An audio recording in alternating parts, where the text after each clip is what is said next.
actually big up 50 Cent and let everybody know on the Shannon Sharp podcast that he was a big inspiration. I didn't know that. You know what I'm saying? Let's listen to it. Let's break this thing on down and get to some more videos. Here we go.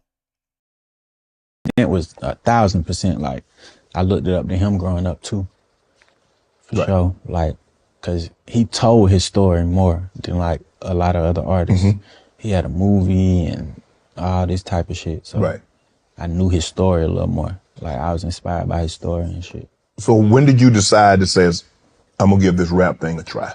Like after I got shot, yeah, that's when I really just started like trying to like rap for real.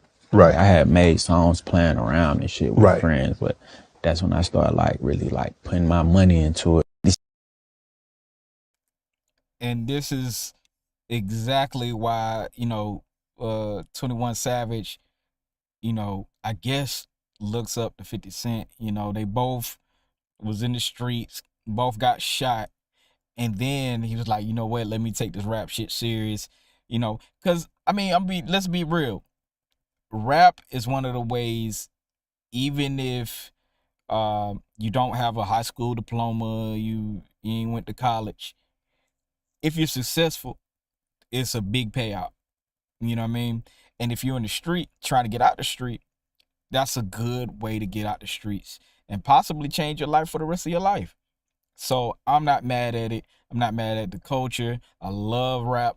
I love my culture. I love my people. And I love when I have and I see success stories everywhere. You know what I mean? And it ain't enough to be said. But definitely 50 Cent was an inspiration to a lot of people. The people that didn't grow up with Pac and stuff like that, they have like Wayne, they have like 50 Cent, they have other people that they could look up to, man. I'm gonna be honest with you. We had Pac, so yeah, Pac is probably the biggest influence, even on people like 50, Ja Rule, DMX, all of them. Pac had a big influence. Master P, you know what I'm saying? It's not too many rappers that Pac didn't influence, when he came out. But this is a great thing to see, man. And 50 Cent did repost, this, and he did have some kind words to say about 21 Savage. He pretty much says to go check it out. 50 Cent said he got the hardest stuff out right now. Track number 5, Sneaky. Stop playing for Ninja Start booming. Hey, man. And this is great promo for 21 Savage. It's really a good look to have somebody like 50 just come out and support, man. And 50 supports street dudes, and he supports a lot of people, man. He talk a lot of crazy mess, especially with his enemies, but he does actually come out and support people, and that's as big as he is. You wouldn't think that 50 goes out and support these independent artists the way they do, or the artists on labels, or just artists in general. But that's probably one secret to his success. And I'm gonna be honest with you, the secret to most people's success is helping out the next big thing. That's the secret to your success. People think when you get on, or when you get a little bit of money, you have to down the other person to stay on top. No, you don't. No, you don't. Now, your enemies, yeah, but you don't have to down everybody to stay on top. You big up people, you could do things that help you move the needle a lot more. And 50 does that a lot. A lot of people don't like him, but I will say this, he helps move the needle. Whether it's movies, TV, music, like he does it. He really does it. And I can respect him on that. That's why I post so much about 50 and people who are controversial, but they also do the due diligence of helping other people. That's very important to me. So I like the fuck shit, but I also like when you do the fuck shit, but you can help other people too. Next up, 50 Cent demands judge toss out ex-business partners $3 million claim, accusing him of embezzling from liquor company. And 50 Cent actually writes, we're gonna break all this down. 50 Cent writes, what is that? Beam Suntory, Satori, or whatever, is the largest company in spirits. The second largest company in spirits, with over 20 billion. And they did this to me. This has to be so rough on me behind the scenes. I can't take it. I said I'm practicing abstinence. It's not working. Can't you tell I'm losing weight? With all this mental distress, I'm gonna need my money by Monday. So, again, this is very crazy, very, very interesting. Man, 50 Cent does not stop for anybody. So, you all know I had to look this up. It says in the 23-page legal brief filed in Manhattan Supreme Court, the charges, the counterclaim of seeking $3 million in damages doesn't have a leg to stand on, since the consultant Michael Caruso and his associates pilfered millions in an elaborate kickback scheme.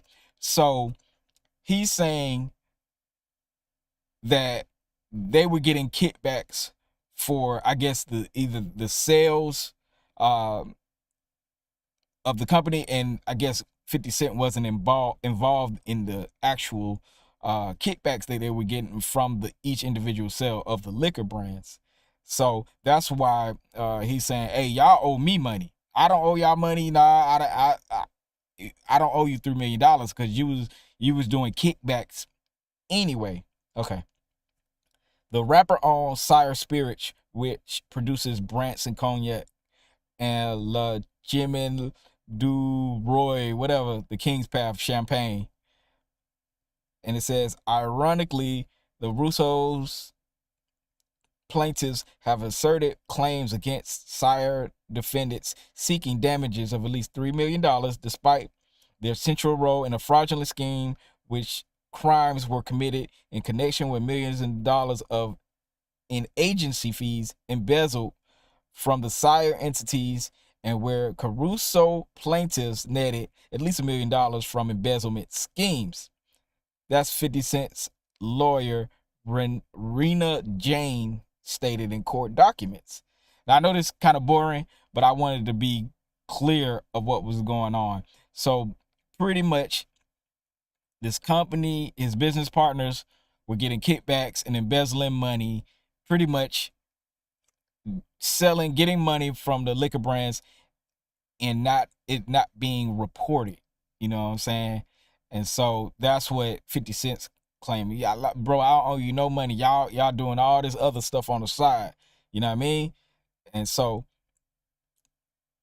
it says, let's see, Caruso and Mitchell Green, Sire's former director of the brand management. So these guys were former directors of the brand that 50 Cent owns, allegedly concocted a scheme to inflate the price of the product and pocket the difference. Woo! That sounds like some white boys. Greedy ass white boys. And then in a separate federal lawsuit, an arbitrator, I don't know, fuck y'all, found Green liable and ordered to pay him $6.2 million in damages and legal costs. And this is why 50 Cent said they owe him money, because the legal expenses and things like that they had to do, like you had to do discovery, and they have to, file paperwork and hire lawyers and to get to the bottom of why they were missing so much money. Again, they were inflating prices. You see what I'm saying? So 50 like, yo, y'all owe me money. They went to Archibald, y'all know I can't say that word. But in other words, they came to an agreement of what that cost was, and it was $6.2 million. So again, that's why 50 Cent said they owe him money. So it's such a messy thing, but it seems like 50 always has a really good team of lawyers and people around him.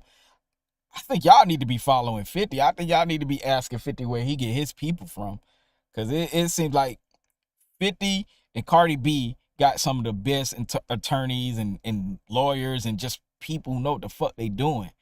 But anyway, let me know what y'all think. Do y'all think that he's gonna get sued with this $3 million claim, or you think the 6.2, 6.3, whatever, is gonna stick and he's gonna get his money? Because even if it's a $3 million claim, you're still gonna owe 53 more $1 million. Shit's crazy, but he always stays in the loop with this business. Let me know what y'all think in the comments, man. Make sure y'all like, comment, and subscribe. More content is